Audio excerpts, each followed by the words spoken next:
여러분들 안녕하십니까. 주식투자마을입니다. 오늘 3월 17일 화요일 두 번째 방송, 두 번째 컨텐츠를 시작하도록 하겠습니다. 오늘 방송 두 편을 찍고 자료도 오늘 이렇게 또 방송 자료들도 준비를 하고 중간중간에 이제 계속해서 모니터링하고 리딩도 들어가고 요새는 너무 바쁜 것 같아요. 하루에도 진짜 문의건도 또 그 가운데서도 문의도 받고 이러다 보면은 하루가 너무 시간이 빨리 가는데, 아무튼 충분하게 여러분들 이런 바쁜 가운데서도 여러분들도 바쁜 와중에서도 쉽게 여러분들이 바쁘시니까 정보를 확실하게 피드를 못 받는 경우들이 되게 많잖아요. 그렇기 때문에 제가 몸이 조금 힘들더라도 저희 투자자님들이 최대한 바쁜 일상 가운데서 모니터링 조금 덜 하시고 정보에 대한 불균형들이 일어나지 않도록 제가 발빠르게 뛸 테니까요. 현재 이 방송을 충분하게 이 자료를 통해서 방송만 보시면 지금 현재 충분하게 시장 상황에 대해서 대응하실 수 있으니까 끝까지 집중해서 봐주시면 좋을 것 같습니다. 아무튼 오늘 같은 경우에는 제가 오전장에 말씀드렸다시피 상고 하저에 대한 패턴이 또다시 나왔죠. 오늘은 어느 정도 시장이 방어를 잘 해줬어요. 시장이 방어를 잘 해줬고, 장 초반에 5%대에 급락했던 코스피 지수도 2%대까지 낙폭을 축소하는 모습을 보였고, 오늘 같은 경우에는 이 코스닥 지수가 되게 강한 흐름을 보여줬다. 그리고 오늘은 말씀드렸다시피 선물 시장이 웨더독 현상이 계속해서 발생을 하기 때문에 선물 시장에 의해서 좌지우지 됐습니다. 그래서 장 초반에는 코스피 200 유월물 선물이라든지, 저는 코스피 150 선물 유월물을 보고 있는데, 이러한 주가지수, 선물 주가지수의 영향에 따라서 웨더독 현상이 발생을 하고 있다. 그래서 오전장에 강세를 이어가던 선물 지수들이 후반때쯤에 차츰차츰 빠지기 시작하면서 말씀드린 대로 주가지수도 같이 빠졌다.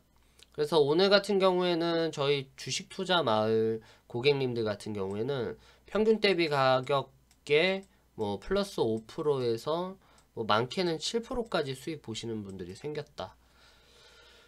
근데 아직까지는 이 지금 매수 포지션을 유지하고 홀딩하는 이유, 지금 포지션을 유지하고 있는 이유는 방송에서 설명을 해드리도록 하겠고요. 아무튼 지금 같은 상황에서도 아직까지는 하방에 대한 압력이 높기 때문에 지금 현재 포트폴리오를 바꾸진 않겠습니다. 바꾸진 않겠고, 또 한 가지 예를 들면은 좀 조급하신 분들이 좀 생기실 수도 있을 것 같다라는 생각이 들더라고요. 지금 일단은 좀 보시면 오늘 같은 경우 신세계를 좀 예를 들어서 살펴볼게요. 신세계 종목 같은 경우에는 장 초반에 급락해서 하락폭이 이어져서 이제 최저가 206,500원을 도달을 했고, 후반대에 들어서 8%까지 상승을 했습니다. 근데 이런 종목을 딱 보게 되면 왜 개별 종목 안 들어가지? 개별 종목 지금 8% 먹었는데 왜 안 들어가지? 지금 여기서 사야 되는 거 아닌가? 이러시는 분들이 되게 조급하게 계시는 것 같은데, 아직까지는 주식 투자 마을의 리딩을 담당하는 저로서는 개별 종목들은 아직은 시기상조인 것 같다. 그래서 지금은 코스피라든지 코스닥 지수 같은 경우에서도 낙폭이 되게 심하죠. 뭐 하루에도 5%씩 빠진다라는 건 개별 종목들이 하루에도 10% 이상 빠지는 종목들도 발생한다는 건데, 만약에 이런 종목들 매수 자칫 잘못 들어갔다가 물려버리면은 10% 마이너스 금방 나온다는 거죠. 그렇기 때문에 개별 종목들은 아직은 매수할 타이밍이 아니다.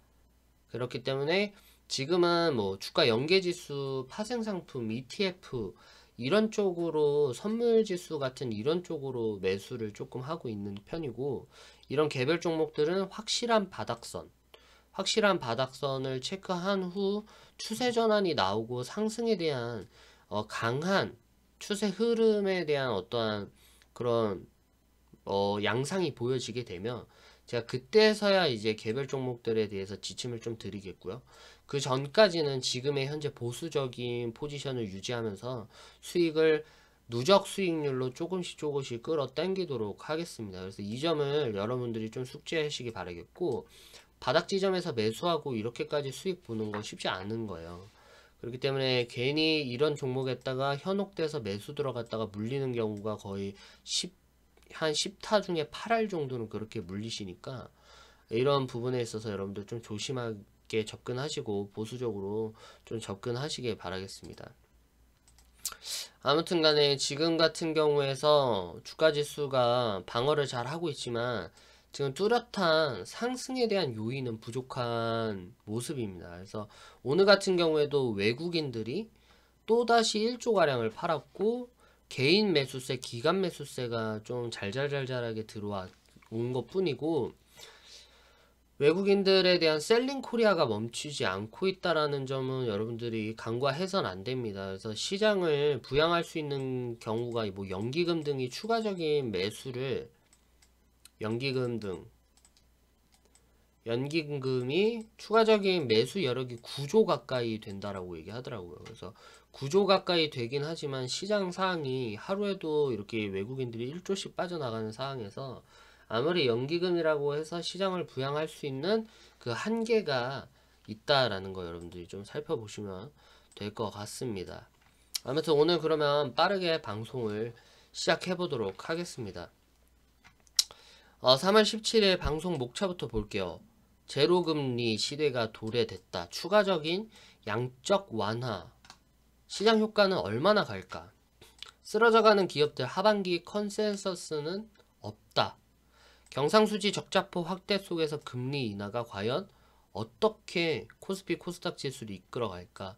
그리고 지금같이 기업에 대해서 기업 실적들이 계속해서 컨센서스가 낮아지고 있고, 지금 경제 성장률조차도 말하기 어려운 이 시대 때 하반기 컨센서스를 기대할 수도 없고, 이런 상황 가운데서 우리가 그저 기술적 반등이 나왔다고 해서 이게 상승 추세로 도래할 수 있을까? 라는 의문을 여러분들이 직접 품으셔야 되고, 세 번째가 이제 코스피 코스닥 바닥은 없다. 그저 의미 없는 반등만 되풀이될 뿐. 오늘 이 세 가지 항목을 통해서 시장 상황을 좀 살펴보도록 할게요. 제로 금리 시대가 도래가 됐다. 우선적으로 살펴봐야 될 게 미국이 제로 금리와 양적 완화를 공격적으로 지금 강경적으로 재정 지원 정책, 경기 부양책을 계속해서 쏟아내고 있습니다. 계속해서 쏟아내고 있는데, 그 문제가 뭐냐면 뭐 리먼 브라더스라든지 금융 위기라든지 외환 위기 때에서는 이 금융 시스템 혹은 그 어떠한 부채에 대한 그런 증폭으로 인해서 점점 리스크가 커졌고, 나중에 후반대에 있어서 그렇게 터진 경우지만, 지금 같은 경우에서는 뚜렷한 어떠한 해결책도 보이지가 않고 있고, 지금 무역 장벽도 계속해서 만들어지고 있고, 그 제가 저번 주 방송에서도 말씀드렸다시피 대공황의 전조 증상과 비슷하다라고 말씀을 드렸습니다. 그래서 대공황 때도 호황기를 누리다가 경제 성장률이 점점 안 좋아지다 제로금리에 돌아갔고 양적 완화 등을 했지만 끝내 추가적인 하락은 막을 수 없었던, 그래서 대공황 때 그런 전초 증상이 좀 많이 보여주고 있기 때문에 지금 미국 측에서 세계 경제가 5년 만에 제로금리 시대로 회귀를 했다. 기준금리를 1.25에서 1% 내린 0.25로 결정을 했었고, 연준 의원은 금리 인하와 함께 최소 700억 달러, 약 한화로 860조 규모에 달하는 양적 완화, 중앙은행 채권을 사들여서 시장에 돈을 푸는 거. 그러니까 기업에 대한 자금 조달을 도와주기 위해서 그 기업의 그 채권을 계속해서 매입해주고, 그거를 또다시 시장에서 되풀이해서 시장의 유동성을 계속해서 늘려주는 이런 양적 완화를 지속한다고 하는데, 뭐 일단은 계속해서 쭉쭉 가보겠습니다. 아무튼 이러한 코로나19 코비드 19은 글로벌 금융 위기 때 순차적으로 사용한 제로 금리 그리고 양적 완화를 한꺼번에 사용함. 이게 무슨 말이냐면, 요번에 코비드 19 때는 금융위기 때는 다르게, 금융위기 때는 제로금리를 했다가 좀 시간이 지나서 다시금 양적 완화, 이런 식으로 순차적으로 경기 부양책을 하나하나씩 단계별로 나갔지만, 요번에 미국에서는 코로나 19에 대한 심각성이 좀 심한지 제로금리와 양적 완화 카드를 한꺼번에 내놓은 케이스입니다. 그래서 연준이 이러한 발표에도, 근데 문제는 뭐냐면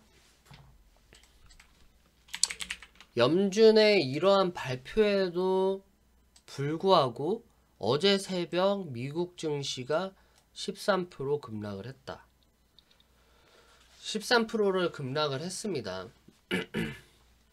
그렇다면 미국 연방준비제도 연준이 2008년 9월 리먼 브라더스 파산으로 촉발된 글로벌 금융 위기 때 썼던 전례 없는 파격적 조치, 그리고 연준은 2007년도 5.25%를 빠르게 0.2%로 금리를 내렸고 낮추고 이를 15년 말까지 유지했다. 여기에서 중요한 거는 2007년에서 빠르게 제로 금리를 낮추고 나서 2015년까지 말까지 유지를 했지만 뭐였다? 경기 침체를 계속해서 지속했다라는 거죠. 이게 팩트입니다. 그래서 지금 같은 분위기에서 좀 살펴봐야 될 게, 이게 이제 시장이 뭐 대공황이 오냐, 뭐 경제가 박살이 나냐, 금융위기가 오냐, 이런 거를 거시적으로 보지 말고 일단 0%의 제로금리 시대가 도래가 됐다라는 건 그만큼 기업들에 대한 줄도산에 대한 부담이 커지고, 이 정부로서도 기업들에 대한 어떠한 그런 자금 조달을, 또한 뭐 여러 가지 혜택을 주기 위해서 금리를 단기적으로 내린 거잖아요. 이렇게 봤을 때는 경기가 지금 하강 국면에 접어들었다, 좀 위험한 국면에 접어들었다는 것만 생각을 해도, 아 그러면은 0%의 제로금리의 시대가 됐다, 경기 침체 분위기네. 그러면은 만약에 시장이 급반등이 나온다 해도 과연 지금까지 해왔던 어떠한 그 쌓여왔던 누적 피로도들을 과연 풀어줄 수 있을까, 이렇게 좀 생각을 해보시면 될 것 같아요. 왜냐면은 2018년도에서부터 2019년도, 사실은 2019년도, 이 2018년도에서 2019년도 코스피 코스닥 지수가 빠르게 붕괴했던 원인은 미중 무역에 대한 갈등 양상이었죠. 아직까지는 뭐 외신 뉴스라든지 전문 기관에서는 이런 문제에 대해서 심각성을 다루진 않지만, 제가 개별적으로 생각하기에는 일단은 2017년도에서부터 2019년도, 2017년이라고 해야 되겠네요. 2017년에서부터 2019년도까지는 미중 무역에 대한 어떤 갈등이 심각했었습니다. 그렇기 때문에 1차적으로 피해를 많이 봤었어요. 그래서 미중 무역으로 인해서 우리 한국 기업들 간의 어떠한 그 성장률이 확연하게 떨어졌었고, 이 경제 체력도 많이 떨어진 상태입니다.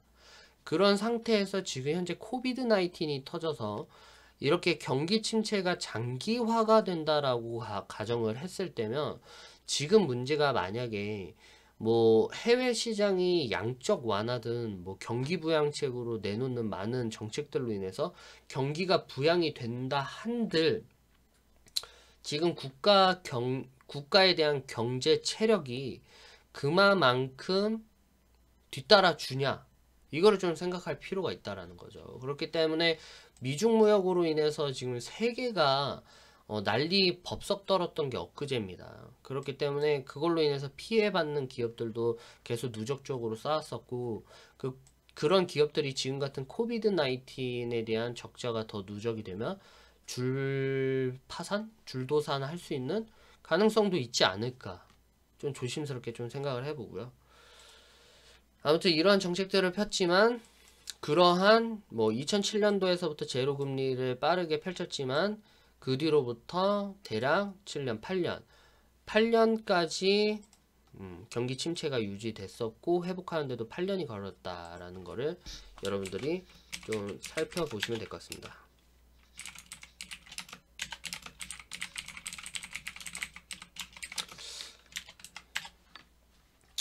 그리고 하락 원인에 대해서 좀 살펴볼게요. 그렇다면 미국 증시가 13%가 급락을 했죠. 13%가 급락을 했는데 하락 원인은 뭐 오늘부터 한국 시간 오늘로부터 추가 경정 예산안이 국회에 통과될 예정이라고 합니다. 하지만 연방준비제도 8월 의장이 마이너스 금리는 없다 라고 발언하면서 추후 모멘텀 실탄이 부족함이 좀 키워지는 그런 어떤 매파적인 발언이었어요. 이게 무슨 말이냐면 원래 금리가 예를 들면 5%라고 해봅시다. 그럼 금리 인하를 하겠다. 금리 인하는 계속해서 주식시장에서 호재로 작동을 했어요. 왜냐면은 금리가 인하가 되면 그만큼 안전자산에 대한 메리트가 떨어지고, 왜냐면 이자율이 떨어지기 때문에.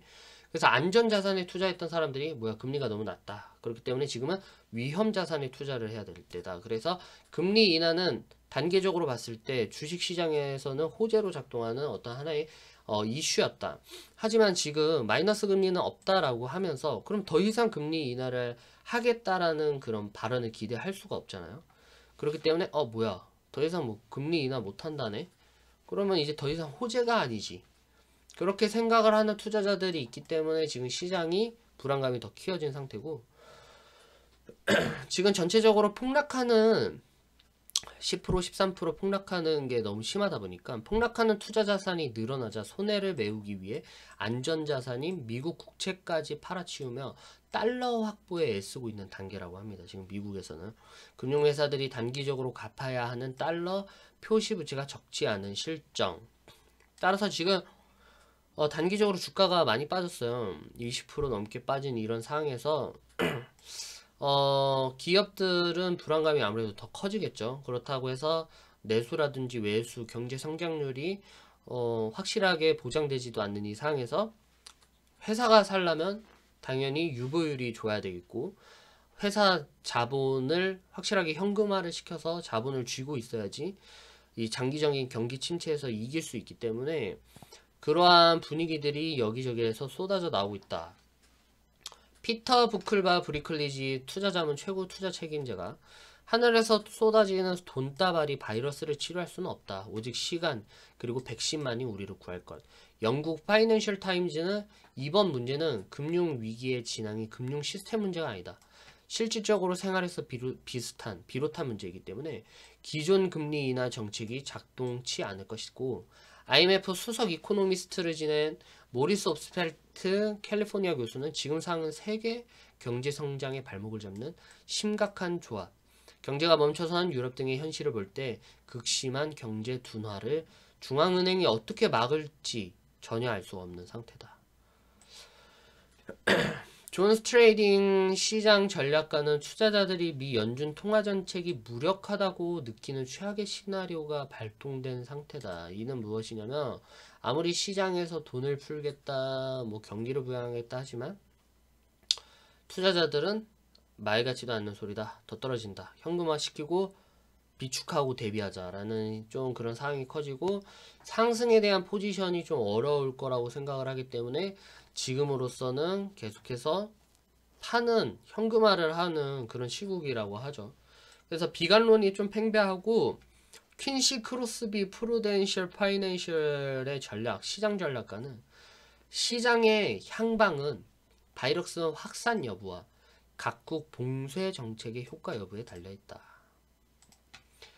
이게 어제 제가 방송에서 말씀을 했던 각국 봉쇄, 이게 꼭 필요하지만 코비드 19에서는 꼭 필요하지만 경제 성장률을 막는 그런 어떤 최고 원인 중에 하나죠. 무역 장벽이 계속해서 설치되고 각 나라가 무역하기가 좀 껄끄러워지기 시작하면은 모든 경제 시스템들이 마비된다라고 생각을 하시면 되겠죠.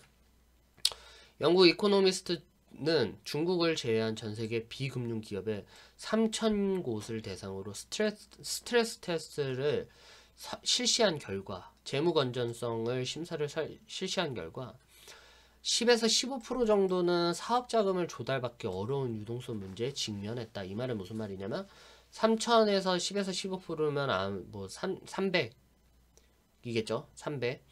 300기업 정도가 뭐 유동성 공급이 안 되고 어려움에 차질을 빚겠다라고 하는 건 그 말대로 도산할 수 있는 가능성이 높아진다. 그래서 세계 기업들이 지금 현재 어려운 상황이기 때문에 도산 가능성이 좀 있다라고 보고 있는 것 같고, 전 세계가 지금 비상입니다. 산업, 생산, 소매, 판매, 소비 올 스톱 됐고, 지금 현재 오늘 속보로 독일마저 5개국의 국경을 전격 통제한다고 했습니다. 자유로운 통행을 주장했던 독일이었지만 이런 독일마저 이렇게 국경을 통제한다라는 말에 충격이 큰 상태고, 유럽이 생겐 조약이 이제 소용이 없다라고 합니다. 생겐 조약은 어제 이제 방송에서 말씀드렸다시피 서로 이렇게 왔다 갔다 하는 데에서 어떠한 검수도 검침도 하지 않고 자유롭게 이렇게 이동할 수 있게끔 한 조약인데, 이제 그런 것도 소용이 없게 됐다. 지금 미국 내에서는 사재기가 광풍에 이르렀다 그래요. 사재기가 지금 광풍에 이르렀다. 쌀, 생수, 해열제, 동나고, 심지어 터약이 아니고 탄약이죠. 탄약 구매가 68% 증가한 상태래요. 이게 조금 좀 심각한, 약간 좀 미국 내부에서도 지금 코비드 19에 대해서 되게 심각하게 보고 있다라고 보시면 되겠죠. 왜냐면은 생필품이 동나고 언제 어떻게 상황이 급변하지 못하기 때문에 내 물건, 내 품목들 혹여나 누군가가 뭐 훔치러 온다면 쏴버릴 수도 있겠다라고 과장해서 이걸 해석을 해도 될 것 같아요. 그렇기 때문에 그 정도로 지금 미국은 심각 단계에 이뤘다. 그래서 레스토랑뿐만 아니라 카페, 술집 영업이 중단됐고, 제가 오늘 여기가 제일 중요한 부분인데, 제가 치료제를 만드는 회사들에 대해서 주말 때 방송을 설명을 드렸어요. 치료제를 만드는 회사가 곧 4월달 중반쯤으로 해가지고 이제 임상 실험을 통해서 우리한테 나올 것 같다. 하지만 어제 방송에서 말씀드린 건 치료제와 백신은 엄연히 다르다. 치료제는 먹고 나도 코비드 19에 또 걸리면 또 먹어야 되고, 걸리면 또 먹어야 되고, 항체가 생기지가 않기 때문에. 하지만 백신이 만약에 나오게 된다면 얘기가 다르죠. 백신이 생기면 우리가 몸에 항체가 생기고 코비드 19에 대해서 저항력이 생기기 때문에 더 이상 마스크를 쓰고 다니지 않아도 되지만, 지금 현재 이 백신을 최대한 가깝게 만든 회사가 독일에 있는 것 같아요.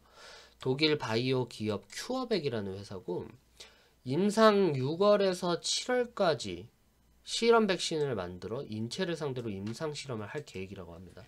근데 참 트럼프 대통령이 대단한 이유가 뭐냐면, 큐어백의 CEO를 직접적으로 면담을 했고, 지난 2일날 현재 트럼프 대통령이 10억 달러, 대략 1조 2천억을 줄 테니까 그 백신의 기술을 우리한테 넘겨라 라고 얘기를 했다고 합니다. 그래서 미국인들만 독자적으로, 이게 좀 화나는 거지만 미국인들만을 위한 백신 사용을 요구를 했다라고 일각에서는 얘기를 한다라고 해요. 이것도 문제예요. 백신을 누가 만드냐, 이것도 아마 제일 중요한 건데, 아무튼 백신에 대한 소식이 6월 7월 달까지 제일 가깝게 만드는 회사가 6월 7일 날에 실험 백신을 만든다고 하는데, 6월 7월이라 해도 앞으로 3개월 더 남았네요. 3개월 동안 만약에 지금 이게 장기화가 된다라면 진짜 심각할 것 같아요. 미치는 사람들도 있지 않을까요? 제가 생각할 땐 그럴 것 같은데, 밖을 나가지도 못하고 계속해서 마스크 쓰고 병원도 마음대로 못 가고 소비도 제대로 못하고, 이게 사람 미치는 거죠. 그쵸? 그래서 이런 것들이 만약에 장기화가 되면은 경제는 대공황에 무조건적으로 맞을 수도 있을 것 같아요. 3개월 동안에 미국이 아무리 경기 부양책을 내놔도 3개월 동안에 소비 심리가 막히고, 이탈리아 등 스페인, 독일 등 제일 그쪽이 제일 위험한데 거기에 자금난이 더해지고 디폴트 사태까지 만약에 더해진다라면 우리가 조금 더 하방에 대한 압력을 좀 실어줄 수 있다. 그래서 더 이상 생계 유지가 어려운 상점들 그리고 학원들이 지금 속속히 문을 열고 있대요. 그래서 어제 그 교수님이 말씀해주신 말이 맞을 수도 있을 것 같아요. 이게 완전한 종식은 어렵고 계속해서 어디에서 소규모, 여기서 소규모, 여기서 소규모. 그러니까 백신이 나오지 않는 이상 이거는 참 우리가 어려운 문제에 직면했다. 그리고 문제는 더운 나라에도 확진자가 급증한다고 해요. 싱가포르, 말레이시아도 더운 나라인데도 불구하고 이게 계절적인 요인이 아니고 그냥 막 번져 나가는가 봐요. 이 코로나, 이 코비드 19이. 참 심각하죠. 저 같은 경우에도 집에 이제 신생아 어린 아이가 있는데 아예 밖을 못 나가요. 밖을 못 나가고 요번에 BCG 예방 접종도 맞아야 되는 그런 상황이었는데도 거의 50일 날 BCG를 맞춰야 되는데 더 늦게 맞췄어요. 그러니까 50일 전에 맞추라고 했는데 더 늦게 맞췄다. 왜냐면 보건소에 가서 맞춰야 되는데 너무 지금 시기가 시기인 만큼 너무 조심스럽고 그러니까 어디 하나를 제대로 나가지 못할 거라는 생각에 너무 좀 마음이 아픕니다.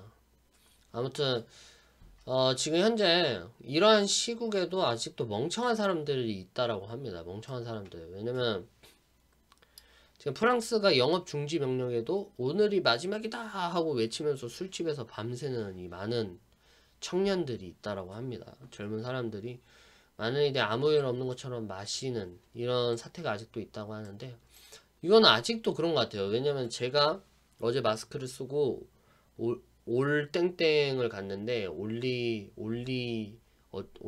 땡 0을 갔는데 제가 거기에 갔는데 가자마자 깜짝 놀란 게 마스크를 안 쓰고 있는 사람들이 너무 많아가지고 다시 나왔습니다. 바로 나왔고 그래서 아직까지도 이렇게 위험에 대한 인식이 점점 저하되는 사태 때문에 본인이 아픈 거는 상관없지만 이로 인해서 타인이 죽을 수도 있는 상황이 생기기 때문에 이거는 경각심을 가지고 같이 실천을 해야 돼요. 저 같은 경우에도 KF90 몇 짜리 마스크를 지금 현재 어제도 말씀드렸다시피 2주 넘게 쓰고 있어요. 왜냐면은 내가 기침을 해도 상대방의 피해를 최대한 최소화시키기 위해서 그렇게 하고 있다.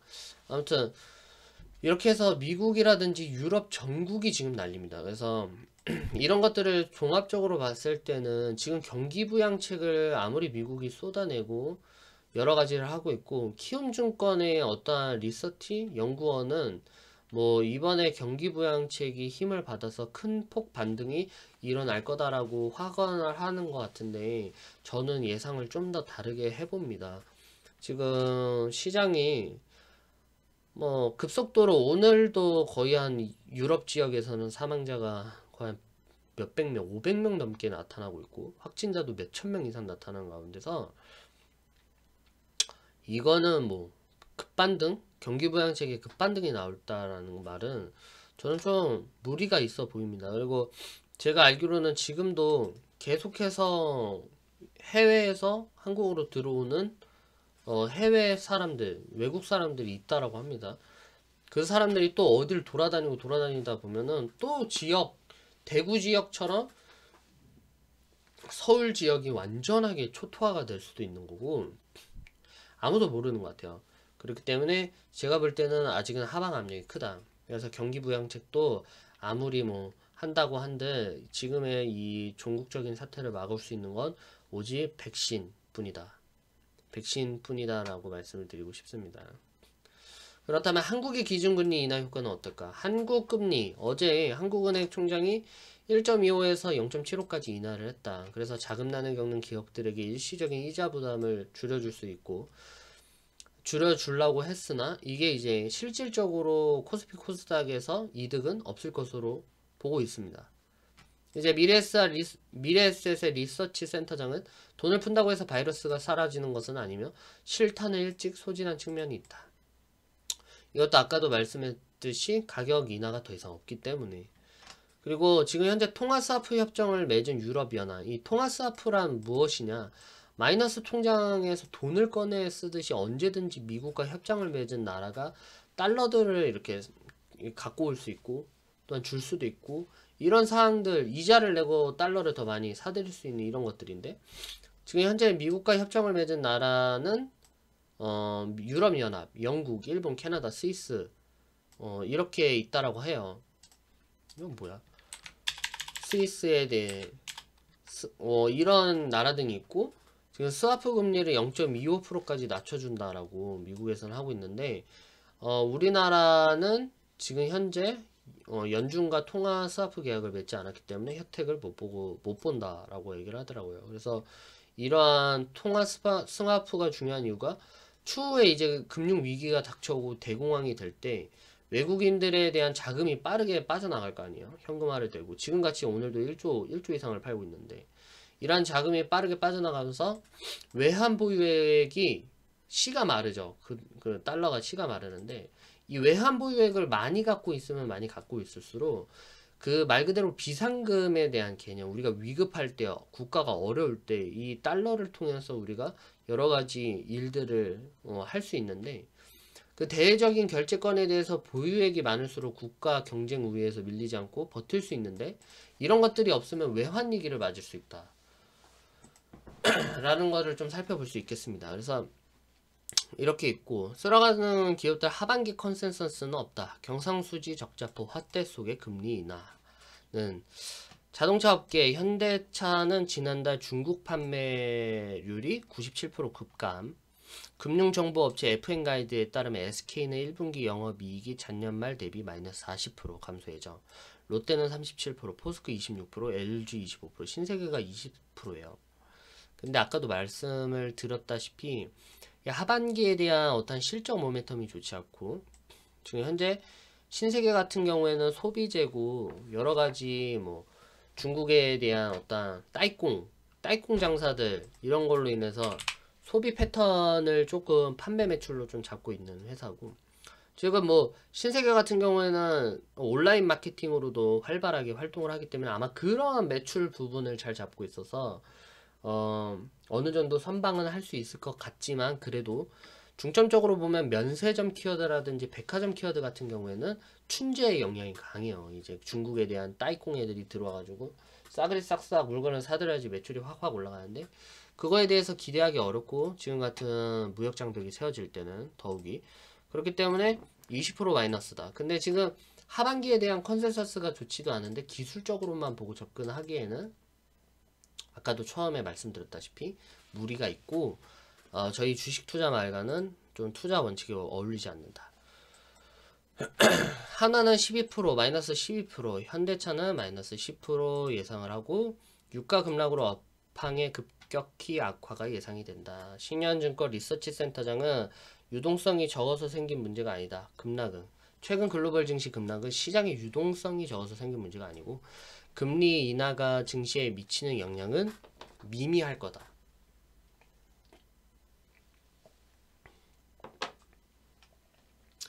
미국은 기축통화국이다 보니까 이 금리를 제로 수준까지 과감히 떨어뜨려도 양적 완화까지 병행할 여력이 되지만, 우리는 추가 금리가 쉽지가 않아요. 왜냐면 우리가 경상수지, 이 대외 수출로, 대미 수출로 이제 먹고 사는 국가니까, 우리는 이런 걸로 인해서 만약에 금리가 저금리로 되면은 말 그대로 유동성 함정에 빠질 가능성도 염두하셔야 된다는 거죠.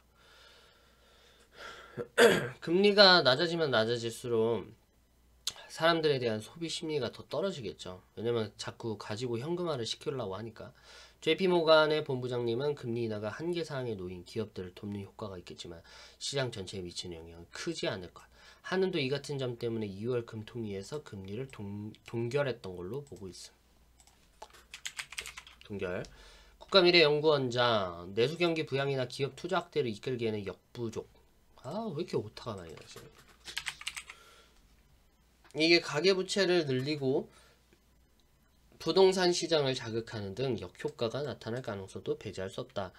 박태호 전 통상교섭본부장님은 사람들의 심리는 한번 위축되면 회복되는데 더디기 때문에 수개월간의 악영향이 지속될 거고, 이 V자 반등은 어렵다. V자 반등은 어렵고, 긴 U자 형태, 한 대략적으로 이렇게 이런 식으로 반등을 할 수 있는 U자 형태로 서서히 수요가 회복되고, 계약 체계도 풀릴 것 같은 거 한국은 회복되고 그 후에 이제 서서히 풀릴 것 같다라고 보고 있고, 한국은 국내 촌생산 GDP의 40% 가량을 수출에 의존하기 때문에 대무역 의존도가 높은 만큼 굉장한 타격을 당분간 떨쳐내기 힘듦. 지금 대한민국이 경상수지에서 수출 의존도가 높고 지금 현재 수출이 계속해서 꼬꾸라지고 있는 상태라고 합니다. 그래서 외국인이 빠르게 국내 주식 채권 닥치는 대로 팔아치고 있고 한국 입국을 금지한 국가가 총 130개국. 이제 이는 퍼펙트 스토어 대공황을 야기시킬 수가 있다. 그래서 경상수지가 감소가 되면 수출이 감소가 되면은 국가 기업 신용도가 하락하게 되고 이에 따라서 외국인 투자 자금이 앞으로 썰물처럼 빠져나갈 가능성도 배제할 수 없다. 이런 부분에서 좀 살펴봐야 됐고 이제 금융위기 당시 때 2008년도 9월 30일에는 이제 해외에서 조달하는 뭐 국내 은행 및 기업들이 해외에서 조달하는 자금 비용이 뭐 2.8%의 뭐 이자를 내고 차익금리를 내고 이렇게 주고받고 했다라고 하는데 그 이틀 후에 이제 금융위기가 되고 이제 국가 간에 대한 신용도가 떨어지니까 이는 연 12%까지 금리가 치솟았고 그로 인해서 은행 및 기업들이 해외 조달하는 자금에 대한 비용이 부담이 갔기 때문에 외환 위기를 맞았다 라고 보시면 될 것 같습니다. FNN 가이드 금융의 FNN 가이드가 영업이익 1분기 전망치를 살펴보면 SK는 마이너스 40% 적자 전환이 예상되고 롯데 37, 포스코 26.3, 25.2, LG, 신세계 20.4, 한화 12.7, 현대차 10.4, 현대중공업 10.1, 삼성 2.3% 영업이익이 전망치가 마이너스로 전부 다 전환이 될 것을 보고 있다라고 합니다. 아무튼 이러한 전체적으로 상황을 보시면 지금 상황이 어떤지 아시겠죠? 아무튼 지금 상황이 매우 어렵습니다. 그래서 일단은 보수적인 시각을 아직까지도 유지를 하고 있고요. 경기부양책 등 뭐 강력하게 쏟아내고 있지만 확실하게 막을 수 있는 거는 돈이 아니라 바이러스를 제거하는 게 우선적으로 돼야 되기 때문에 이 백신이 아닌 이상 경기부양책은 전 개인적으로 소용이 없다라고 설명을 드리고 싶습니다. 그래서 뭐 장사가 없잖아요. 바이러스가 터지고 이게 신종 바이러스다 보니까 사람들이 미래를 대비를 해야 되고 지금같이 경제 성장률이 떨어지고 앞으로 더욱더 힘들어지겠다라는 거를 내가 인식을 하게 되면은 지금 그러면은 내가 비축을 해야 되겠구나. 지금 준비를 해야 되겠구나. 막 이러한 투자 심리가 완전하게 위축이 돼버리죠. 그렇기 때문에 돈이 있는 사람들은 계속해서 팔면서 현금을 확보를 해둘 거고 지금 같은 상황 가운데서는 저가 매수는 아직까지는 아니라고 봅니다. 그래서 반등의 폭도 아직 모르고 계속해서 번져나가고 있고 확진자가 증가를 하고 있기 때문에 아직까지 저희 주식 투자 말은 보수적인 입장을 유지를 하면서 가보도록 하겠습니다. 아무튼 오늘 방송은 여기까지 하겠습니다. 여기까지 하겠고요. 지금 현재 인버스를 밀고 나가고 있고 오늘 같은 경우도 외국인이 1조 정도를 던진 상황이고